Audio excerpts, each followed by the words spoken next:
Hi, my name is Dr. Mark Lutschaunig. I'm the Director of AVMA's Government Relations Division in Washington, D.C. I will be providing a general discussion about AVMA advocacy, policy development, and other legislative initiatives the AVMA is involved with in Washington, D.C. Following my presentation, Dr. Ed Murphy, Assistant Director in our Education and Research Division, will discuss the AVMA's policies related to research. The AVMA Advocacy SBU handles state and federal government relations. The Division of State Advocacy is the trusted partner for state and allied organizations, providing content and resources to the state BMAs and engaging strategically with the state BMAs. The AVMA does not lobby on the state level, but supports the states in their lobbying endeavors. The Government Relations Division works on a national basis, engaging with Congress and the executive branch to protect and promote the veterinary profession. The Government Relations Division has a staff of 8 people with 4 registered lobbyists, a PAC manager, a grassroots coordinator, and other staff to support the division. The Division of State Advocacy has a staff of 3 people that supports the activities of the division and assists the states as previously discussed. AVMA has a formal policy-making process as is indicated in this current slide. Policies are the guiding principles of the association. AVMA has 3 categories of policy. AVMA professional policies provide for guidance on the practice of veterinary medicine. Endorsed policies are policies adopted by other groups and supported by the AVMA. And administrative policies are primarily internal and direct the operation of the association. The AVMA encourages its members to voluntarily adhere to policies impacting the practice of veterinary medicine, as these policies are developed by peers on behalf of the profession. AVMA policies are not and do not supersede law or regulation. Issues are identified on an ongoing basis through environmental scanning, clinical experience, discussion among colleagues, review of publications and federal and state documents, council or committee members, and more. The issues are then directed to the applicable volunteer group, council, committee, task force, or House of Delegates, for consideration. These groups are composed of volunteers, evaluate the issue, and evaluate its relevance and importance to AVMA and the veterinary profession. They seek opinions from relevant experts, review the appropriate scientific literature or resources, gather input from colleagues, and determine the issue's implications on related areas of veterinary medicine. If warranted, they write a recommendation for consideration by the board of directors. A recommendation from a council, committee, or task force, or a resolution from an organization represented in the House of Delegates, the board of directors, or a petition of 50 members, is presented to the voting body for consideration. And the voting body is the AVMA Board of Directors or AVMA House of Delegates. These groups discuss the resolutions or recommendations, evaluate the facts and reasoning used to develop the recommendation or resolution, and vote on the recommendation or resolution. A majority of vote is generally required for action. Recommendations or resolutions can be approved, disapproved, or referred back to the original source or another volunteer group for consideration and input. Once a policy is approved by the board of directors or the House of Delegates, it is official and immediate. It is recorded in the AVMA Policy Library and reported in JAVMA and on the AVMA website. AVMA legislative policy is made in a similar fashion. Legislation that impacts the veterinary profession, animal health and welfare is identified and sent to the appropriate AVMA councils and committees. The councils and committees provide feedback to the Legislative Advisory Committee, which is advisory to the Board of Directors and submits a recommendation to the Board of Directors, who vote on a recommendation, which then becomes AVMA legislative policy. The AVMA works on both appropriations and legislation. For federal funding, the fiscal year ends on September 30th. Congress is currently working on a short-term funding packages or a continuing resolution that will likely fund the federal government until December, at which time they will consider the 12 fiscal year 2022 appropriations bills for permanent funding. In the fiscal year 2022 appropriations, AVMA is seeking increased funding for the Veterinary Medicine Loan Repayment Program. This program provides loan repayments for veterinarians who agree to serve in USDA designated veterinarian shortage areas. The Veterinary Services Grant Program, which provides education, extension, and training and rural practice enhancement grants to help relieve veterinarian shortage situations and support veterinary services in the designated shortage areas. The National Animal Health Laboratory Network, which supports U.S. animal agriculture by developing and increasing the capabilities and capacities of the National Veterinary Diagnostic Laboratory Network to support early detection, rapid response, and appropriate recovery from high consequence animal diseases. Funds for the modernization of the U.S. Geologic Service National Wildlife Health Center located in Madison, Wisconsin. The National Wildlife Health Center is the only national center dedicated to wildlife disease detection, control, and prevention throughout the United States. The APHIS Animal Welfare and Horse Protection Programs, and the National Bio and Agro Defense Facility. We're also looking for continued funding for the Food Animal Residue Avoidance Data Bank, which helps veterinarians determine withholding times for meat, milk, and eggs. AVMA also works in coalitions and with other groups to support funding for initiatives, including the Agricultural Research Service, Agriculture and Food Research Initiative, FSIS, APHIS, and FDA CVM, to name a few.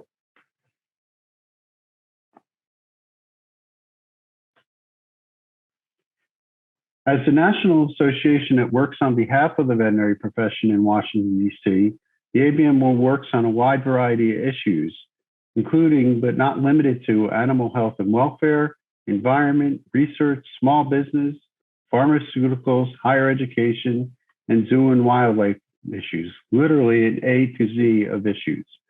I'm highlighting a few bills AVMA supports here, although we monitor and engage on a number of bills each congressional cycle. The Healthy Dog Importation Act would tighten up dog importation requirements. It was introduced in the House and Senate over the summer. The Veterinary Medicine Loan Repayment Program Enhancement Act would end the withholding tax on the Veterinary Medicine Loan Repayment Program awards to maximize available funding. This has been championed by the AVMA for a number of congressional sessions and is awaiting committee action in both the House and the Senate. The Paws Off Act would require a warning label for foods containing xylitol. This bill is introduced in the House. The Prevent All Soring Tactics Act would strengthen the Horse Protection Act to eliminate the soring of horses. This is another bill that the AVMA has supported for many years. It has been reintroduced in the House and hopefully soon in the Senate. The Securing a Strong Retirement Act would make it easier for small businesses to band together and improve retirement offerings. This bill has been introduced in the House and Senate and passed out of the House Ways and Means Committee.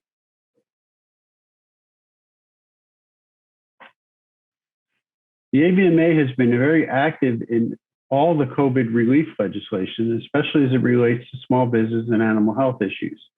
The bill passed this year extended and expanded existing COVID-19 programs, including $300 million for monitoring and surveillance of susceptible animals for incidences of SARS-CoV-2, a temporary provision that applies to tax-free treatment of forgiven debt for qualified loans discharged between 2020 and 2026. Interest on federal loans is automatically suspended from March 13, 2020 until January 31st, 2022.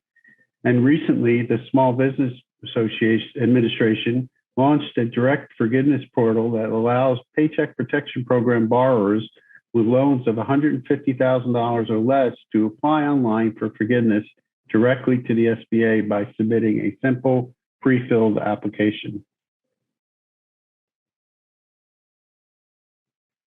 The AVMA is also working on future reauthorizations of legislation, such as the Farm Bill, Animal Drug and Animal Generic Drug User Fee Acts, and the Higher Education Act.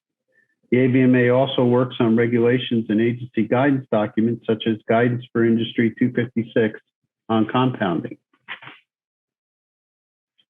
As I mentioned previously, AVMA doesn't typically lobby at the state level. We defer to the state VMAs, who are going to be the most knowledgeable and aware of what's happening in their state capital.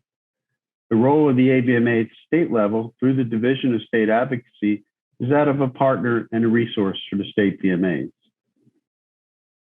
At this time, I will turn it over to Dr. Ed Murphy, who will discuss AVMA policy related to research.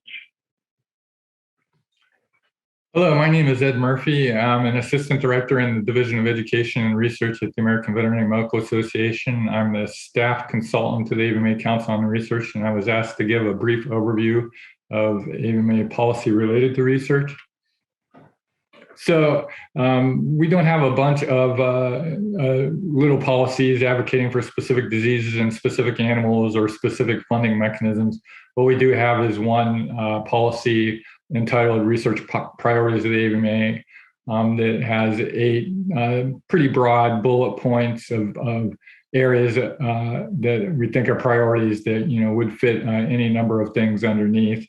So from the top, no surprise, improvement of animal health and well-being would be a top priority for the AVMA, and that certainly includes animals in the agricultural industry as well. As I alluded to, we used to have some policies specifically advocating for research for diseases like TB or brucellosis or rabies, but we've questioned the value of breaking those out like that. Those diseases certainly are important and still certainly would fit in the category of infectious and zoonotic diseases, but by not naming them specifically, it gives us the freedom to adapt rapidly and advocate for any emerging disease that may rise in importance at any given time. With regard to environmental issues, the AVMA believes in a concept of One Health, which is defined as the triad of animals, people, and environment all coexisting together, and what affects one can affect any of the other or both of the others at any given time. I would say in this category, we'd also talk about things like transboundary diseases, those diseases that have the potential to jump from livestock to wildlife or vice versa. I think food safety and security is pretty self-evident. Animal welfare, the AVMA, of course, is a big issue to the AVMA, and the AVMA certainly advocates for any research that would result in newer, improved housing techniques, as well as methods for humane slaughter or depopulation when necessary. And even as basic as developing objective metrics for evaluating animal welfare in the first place, how to quantitatively measure stress or pain needs further research so that there can be a measurable outcome in studies that are researching how to diminish those effects. The basic and translational research on human animal disease maybe not applicable in the ag animal industry as much. It's more of a cats and dog companion animals share a number of diseases that are similar or all virtually the same as what occurs in people, like diabetes or many cancers. And so research on those diseases can inform the human medical community as well. Certainly the AVMA is interested in having recruitment and training of the best minds that are up and coming today for a stronger tomorrow as far as advancement of knowledge. So a few examples of things that we've communicated from that policy to the USDA in the last year or two. One, development of data-driven methods to understand how changes in prophylactic and therapeutic animal health management practices influence animal health and productivity. So specific examples of what we mean by that. Methods to monitor antimicrobial resistance in field situations, determining the impact of changes in antimicrobial use on the animal health outcomes and even ultimately on human health outcomes, because that's obviously what's driving a lot of the concern surrounding antimicrobial use in the first place. Use of genomic data to select for disease-resistant animals would certainly fit into this bucket as well. Infectious and zoonotic disease, we're always advocating for research to develop new diagnostic tests, including tests that might be administered with rapid results, animal side or farm side. New vaccine and or other preventative strategies always of interest, as are access to new therapeutic strategies for our members. Also always interested in the pathophysiology underlying disease and disease processes in the first place. With regard to the coming online of the National Bio-Agro Defense Facility, even though that's an intramural thing for the USDA and the ARS, we're certainly suggesting that facility provide access to the extramural academic research community as well for research on potentially dangerous pathogens. We certainly appreciate the NIH model in which competitive investigator-initiated research is a prominent funding mechanism, and we suggest the same for the USDA. What I mean by that is fund the best projects that are submitted, not lesser projects that that fit into predetermined priority areas. Certainly, we've heard from some of our members that there are things administratively that the USDA can do to enhance the user experience, I think, for people seeking grants as well as people awarded grants. And then, and this is an interesting thing that we've communicated in the last couple of years is implementations of breakthroughs from research at the farm level can be a challenge. And we were suggesting that engagement of social sciences in the education and extension programs will help us understand what motivates producers and consumers. And it will also be essential to understanding ways to implement new and existing approaches to animal health management. So that was a very rapid overview of AVMA policy related to ag animal research anyway. On behalf of Dr. Lutschaunig and myself, I thank you for inviting the AVMA to share a little bit about ourselves with you. And I've provided our contact information on the slide in front of you if you have any further questions. Thank you.